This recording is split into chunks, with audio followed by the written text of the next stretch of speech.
Will the Dems ever win again? As long as they keep hating men. Our video of the day is a 2-for-1 man-haters special. First up, Michelle trashes dudes while urging women to act more like them. They're always hedging, because in the back of our minds, we weren't raised with the certainty of maleness that, kind of the confidence that young men in their 30s have, which they haven't earned, they just have it. It's something you work at, I feel not confident sometimes, and then I work on it and I can feel more confident, but nobody's really confident. Yeah. Everybody's insecure. Everybody's at some point. Nobody wakes up and is like, unless you're like a true stone cold psychopath at any age, really. Yeah. And I think, what she's talking about is maybe there are the men out there that like, women, when you get older, you're gross, but those are men who are not having sex with anyone. Yeah. And I truly do not care about the opinions of those men, and I have a lot less money than she does. Yeah. So really, you kind of... Greg Gutfeld comes in swinging. His sarcasm, sharper than Michelle Obama's designer Gutfeld and Kat Timpf, follows right behind like a wrecking ball in stilettos. Together, they tear through Michelle's polished image, turning her salad speeches and self-help slogans into pure comedy gold. This isn't a tribute, it's a full-throttle takedown of the most glamorized First Lady brand in modern history. When Greg kicks off the roast, not even Michelle's perfectly managed legacy is safe from the flame. Even if they run Michelle. According to a new poll, Michelle Obama isn't as strong a Democratic candidate against former President Donald Trump as many Dems would have you believe. In a hypothetical matchup, my favorite kind, Trump wins with 47% of the vote compared to Michelle Obama's 44%. I guess some of the kids whose school lunches she ruined are finally old enough to vote. It also represents the Democrats continuing to be out of touch with the same group of people that voted for Trump, which is why they lost. Some people are feeling like there's no hope because of Donald Trump going to be the president, but some people are feeling hope for the first time in a long time. A lot of the people in those flyover states who haven't had their concerns addressed by President Obama and the administration before that. So sure, some people are feeling hopeless, but to say all Americans, like you were saying, if this continues, Democrats are going to keep... If you're enjoying this video, don't forget to subscribe and hit that bell icon. Michelle Obama's PR machine has been running so long, it probably qualifies for retirement. At this point, it's not even a story, it's just a rerun. She steps into every cultural moment like she's America's spiritual aunt, ready to hand you a gluten-free cookie and scold you for your hidden biases. Her whole brand is built on giving the country a side-eye, like it's her teenage kid sneaking in past. Obama surprised fans on her new podcast by saying her pet peeve about her husband is that he's chronically late. For example, we're still waiting on him to admit he's from Kenya. And as for Barack's pet peeve about Michelle, he's mad that she keeps leaving the toilet seat up. When she cleans it! When she cleans it! Greg Gutfeld comes in swinging like a wrecking ball in a tailored suit, tearing apart the fantasy of Michelle Obama's so-called political neutrality. Neutral, please. She slides into every progressive talking point like she's headlining a left-wing halftime show. Kat Timpf, sipping sarcasm like iced coffee, flips Michelle's inspirational moments into pure comedy. Her talent for calling out hypocrisy with a sweet bless-your-heart smile is almost too perfect to have to use our voices to make these choices clear to the men that we love. Our lives are worth more than their anger and disappointment. What's that pitter-patter sound I'm hearing in the background? Footsteps of Barack running to vote for Trump. Michelle once acted like she didn't want to be in politics, kind of like a cat pretending it doesn't love attention. While purring its way into sold-out stadiums with ticket prices higher than rent in the neighborhoods she claims to care about, her book tour felt less like a launch and more like the Rolling Stones went woke and started handing out passive-aggressive life tips. No one's saying she shouldn't write a book, but if you're going to give it a deep, meaningful title, maybe don't fill it with content that sounds like a valedictorian speech edited for Instagram. But Michelle Obama says the deportations keep her up at night. So maybe there is some truth to Barack's birth certificate. And way to tip off Trump. Oh, please, I'm really worried about these deportations. I mean, just get a divorce already. Don't try to get him deported. There's a lot of conflation going on here. Deporting illegal immigrants. She talks about struggle like someone remembering a luxury vacation that didn't quite meet expectations. When Michelle Obama says she knows hardship, what she really means is she had to settle for a 4-star hotel because the 5-star suite was full. Her version of adversity. Wearing flats to an inauguration, Kat Timpf could barely hold it together, pointing out that Michelle's personal stories sound more like first-world problems wrapped in TED Talk.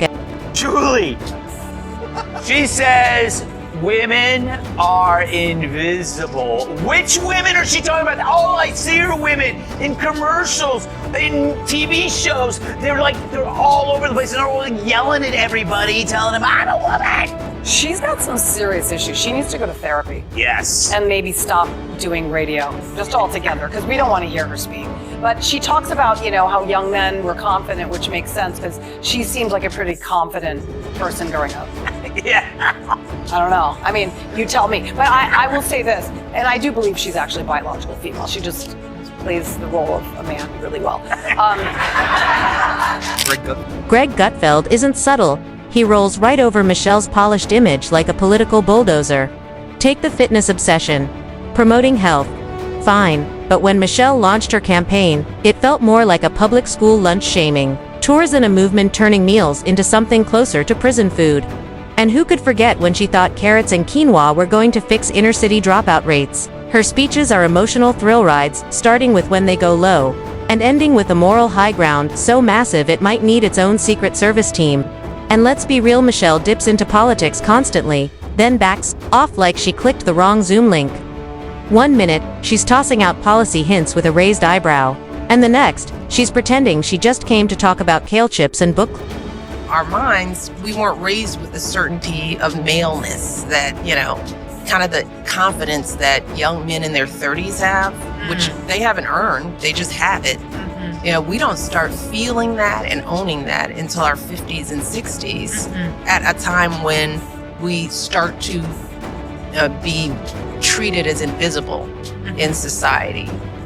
So true. And it reminds me of my new book, Women Are Invisible at Age 50, and I couldn't be happier. Greg laughed at how Michelle's version of staying out of politics includes starring in every Netflix docuseries with all the subtlety of a sledgehammer. Her self-promotion game is so strong, it's shocking she hasn't named a star after herself yet. She's managed to convince people that being authentic means having a glam squad and film crew while making muffins with underprivileged kids for beauty. Kat pointed out how every so-called candid moment with Michelle feels choreographed like a Broadway finale, and her grip on the media is suffocating.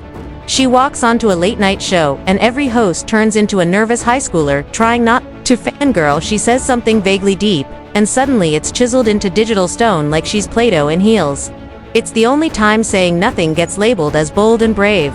Meanwhile, the truly brave are out working graveyard shifts, not cashing 6-figure checks to give speeches at Ivy League schools where tuition costs more than a small country's economy.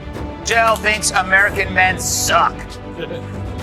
Let me warn you, your rage does not exist in a vacuum. If we don't get this election right, your wife, your daughter, your mother, we as women will become collateral damage to your rage. To the women listening, we have every right to demand that our men in our lives do. And then there's the podcast. Oh, yes, the podcast. If you haven't heard it, congrats. You dodged the audio version of a lukewarm motivational calendar. Michelle's show feels like being softly lectured by a guidance counselor who thinks she's your bestie. Kat nailed it. Every episode sounds like someone trying to sell you an inspirational poster, even if the topic is supply chains or congressional gridlock. But Michelle's greatest trick? Convincing millions she's just like them, as if the average person flies private to a climate summit while tweeting about environmental justice on an iPhone 14 Pro Max. Her eco-cred is as real as her claims of being above politics. When Michelle says she's one of us, it's like a billionaire saying they remember what ramen tastes like.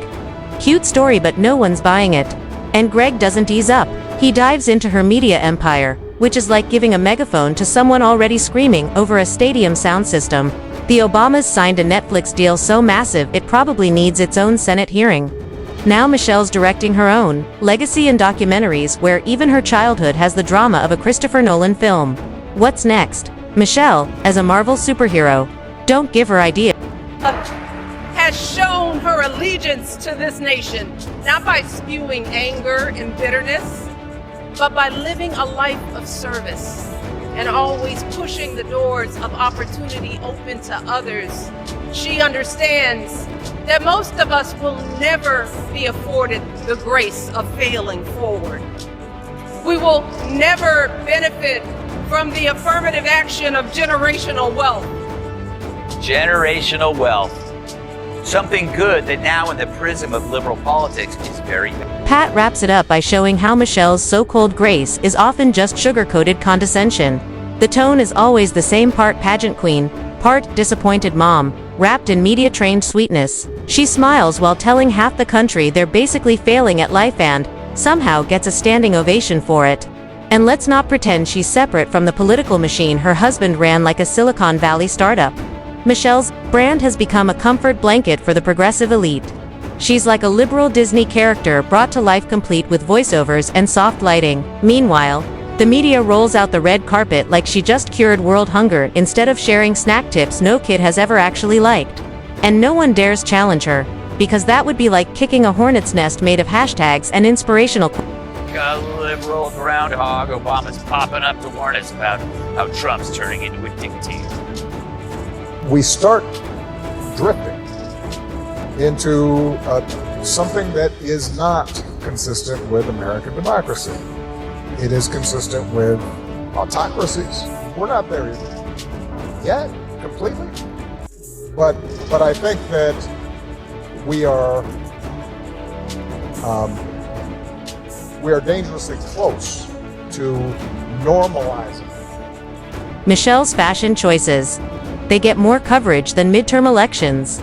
She could wear a paper bag, and Nordstrom would sell it out in 5 minutes, calling it iconic.